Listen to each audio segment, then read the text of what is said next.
नमस्कार, विंध्या टाइम्स में आपका स्वागत है। मध्य प्रदेश भाजपा के अध्यक्ष विष्णुदत्त शर्मा विंध्य के दौरे पर हैं। कल अल्प प्रवास पर रीवा पहुंचे, रीवा के बाद सीधी में रहे और फिर आगे सिंगरौली। लेकिन सवाल यह है कि जिस समय यह दौरा हो रहा है, अब चुनावी साल शुरू हो चुका है, एक साल बाद मध्य प्रदेश में विधानसभा चुनाव है और उस बीच जब यह दौरा हुआ उसके पहले तमाम कयास लगाए जा रहे थे।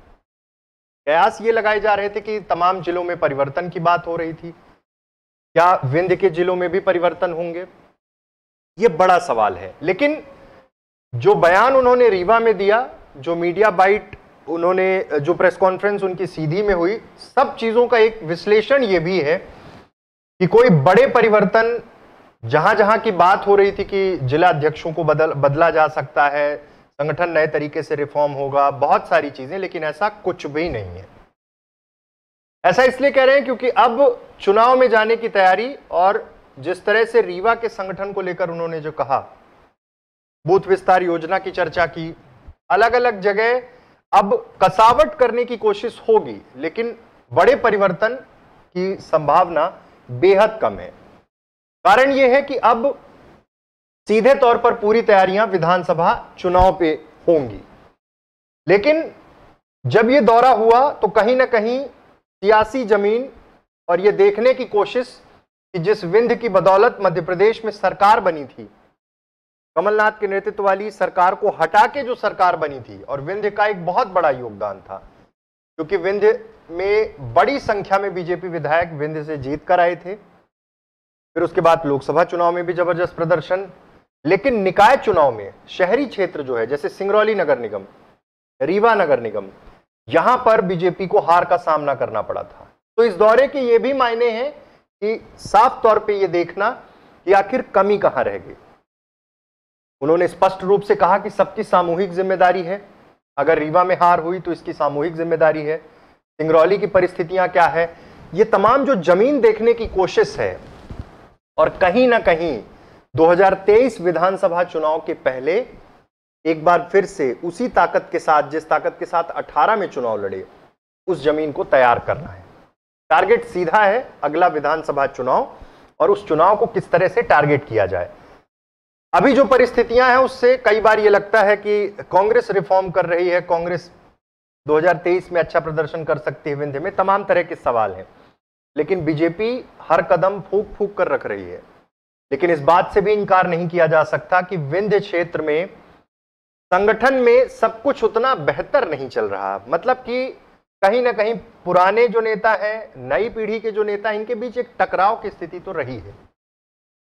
दूसरा एक बड़ा कारण यह है कि सत्ता, मतलब सरकार और संगठन, इनके बीच का तालमेल क्या कहता है। क्या इनके बीच में तमाम चीजें ठीक हैं? तमाम सवाल खड़े होते हैं। पिछले दिनों आपने देखा होगा कि सिरमौर विधायक दिव्यराज सिंह उमरिया में धरने पर बैठे थे अपनी ही सरकार के खिलाफ। उनकी कुछ मांगे थी, उनका साफ तौर पे कहना था कि नहीं कोऑर्डिनेट किया जा रहा था। संगठन और सत्ता के बीच का जो ये तालमेल है, ये किस तरह से होगा, और विधानसभा चुनाव 2023 के पहले अब जो मंत्रिमंडल का विस्तार किया जाना है, उसमें क्या समीकरण होंगे। क्या इस बार सीधी सिंगरौली को प्रतिनिधित्व मिलेगा? क्या इस बार उस अंचल को सीधे तौर पे टारगेट किया जाएगा, सॉफ्ट टारगेट रहेगा कि वहां फिर से वही प्रदर्शन दोहराया जाए, या फिर सीधी जिले के दो मजबूत नेता, पूर्व नेता प्रतिपक्ष अजय सिंह, कमलेश्वर पटेल पूर्व मंत्री रहे, वहां उनकी विधानसभा में भी जिस तरह से कल वो प्रवास पे थे, वहां तमाम लोगों से, पदाधिकारियों से मिलना, तो टारगेट वो भी है।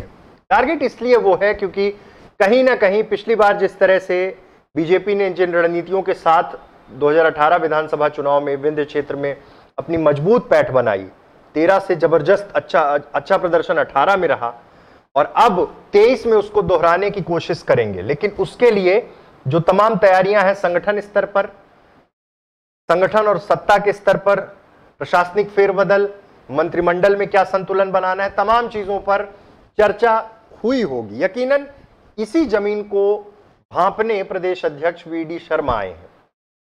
उनकी कोशिश है कि सिंगरौली में क्या कारण रहे, रीवा में क्या कारण रहे। जो नगर निगम चला गया, नगर निगम एक बहुत महत्वपूर्ण कड़ी होती है, शहरी क्षेत्र सीधे तौर पर विधानसभा 1 से 2 विधानसभा प्रभावित होती हैं।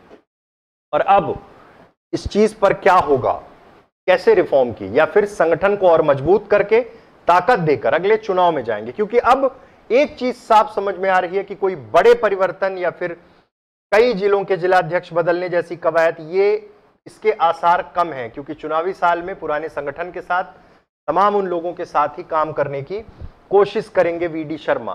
कोविड में 2 साल जो गए उसकी भरपाई अब चुनाव तक शायद नेतृत्व तो यही रहेगा, और जो अटकलें चल रही थी उसको लेकर भी शायद अब लगभग विराम लग रहा है। क्योंकि अब चुनावी साल है और तमाम सामंजस्य बैठाने की कोशिश शुरू कर दी गई। इसी के तहत ये रीवा, सीधी, सिंगरौली का दौरा बहुत महत्वपूर्ण माना जा रहा है।